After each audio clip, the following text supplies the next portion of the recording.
দিনে চাইতে হবে মমতা ব্যানার্জির কাছ থেকে, আগামী দিনে চাইতে হবে। আমি জানতে চাই 2021 সালে ভোটের জন্য আপনাদের দ্বারে দ্বারে এসে পা ভেঙে ঘুরছিল, কিন্তু 2021 সালে আপনারা বলেছেন ভোট দেননি, গণতান্ত্রিক ভাবে রায় দিয়েছিলেন যে কেউ জিতেছে। কিন্তু 2011 সালের আগে 21 সালের আগে পর্যন্ত যে প্রতিশ্রুতিগুলো দিয়েছিল এবং 2021 হেরে যাওয়ার পরে মুখ্যমন্ত্রী একবার আপনাদের কাছে আসলো না কেন, শুধুমাত্র ভোটের জন্য আপনাদের দ্বারা এসেছিল। ওকে চিরজীবনের মতো ওকে দলকে বাংলা থেকে বিতাড়িত করতে হবে, নন্দীগ্রাম থেকে বিতাড়িত করতে হবে। ভাবতে পেরেছেন? ভোট দেননি আপনারা, আশা বন্ধ হয়ে গিয়েছে। আরে 5,000 না কত ভোটে জিতেছে তো ভাই, যিনি এখানকার বিধায়ক 1956 ভোটে জিতেছে। বাকি ভোট তো আপনারা অনেকে তৃণমূলকে দিয়েছিলেন, অনেকে দিয়েছিলেন। তাহলে তার সেই ভোটের সম্মান কি দিল মমতা ব্যানার্জি মহাশয়া?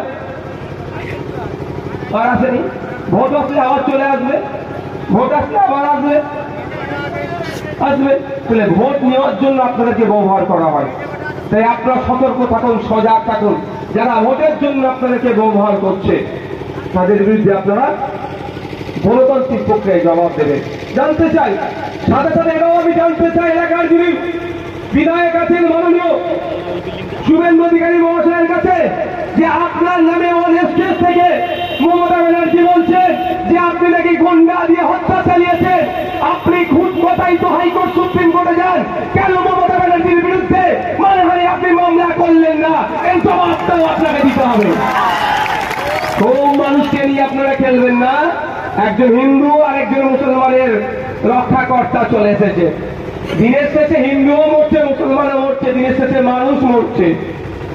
উনি তো কথাই কথাই করতে যাচ্ছেন, তিনি তেনার নীতি নিয়ে যাচ্ছেন। তিনি কোন দল থেকে করেন আমার সেখানে বিতর্কে যাচ্ছি না। তার সম্পর্কে এত বড় অভিযোগ করলো, ওই সুপ্রিম কোর্টে বা হাইকোর্টে মানহানি মামলা করতে দেখতে পেলাম না ভাই।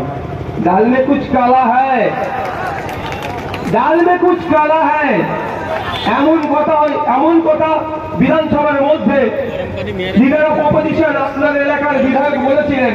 হয়তো বড় কোনো তার বিরুদ্ধে স্পিকার সাহেব অ্যাকশন নিতে পারত, স্পিকার সাহেবের সে হাত ক্ষমতা ছিল, কিন্তু মমতা ব্যানার্জি স্পিকার সাহেবের কাছে তার হয়ে ক্ষমা চেয়ে নিচ্ছেন। ডাল মে কুছ কালা হ্যায়।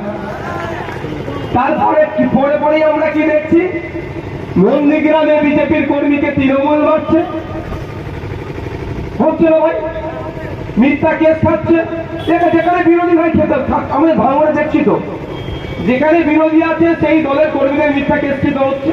নন্দীগ্রামের স্বাভাবিকভাবে নন্দীগ্রামের বিজেপির যারা কর্মী আছে তারাও মিথ্যা প্রচুর কেস খাচ্ছে। কিন্তু আমরা কি দেখলাম, বিধানসভার মধ্যে নন্দীগ্রামের বিজেপির বিধায়ক আর তৃণমূলের মুখ্যমন্ত্রী চাপান করছে। খারাপ লাগছে নাকি? হ্যাঁ, আমার বড় ভাইয়ের একটা বক্তব্য, তৃণমূলীরা দেখুন কোথায় আছে প্রবাদ বাক্য একটা, অর্ধসত্য মিথ্যাচ্ছ ভয়ঙ্কর। 2020 আগে শুভেন্দু বাবু সম্পর্কে আমার বড় ভাইয়ের একটা বক্তব্য দিয়েছিলেন যে 10টা নেতার মধ্যে ওনাকে একটু দাও, বাকি সব চোর ডাকাত, ওনার একটু রুচি আছে, এই ধরনের একটা কথা বলেছিলেন।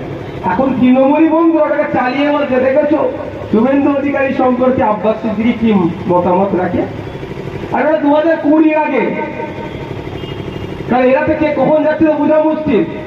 আজকে তৃণমূলের কোনো লোক ভালো কাজ করে তাই ভালোটা বলতে পারবো না, যদিও ভালো কাজ করার লোক খুব কম। ভাবতে হবে, তাকে জিজ্ঞাসা করতে হবে, ভাই তুমি একটা লিখিত দাও তো, তুমি দল চেঞ্জ করবে না, তাহলে তোমার এই ভালো কাজটা আমি বলতে পারি।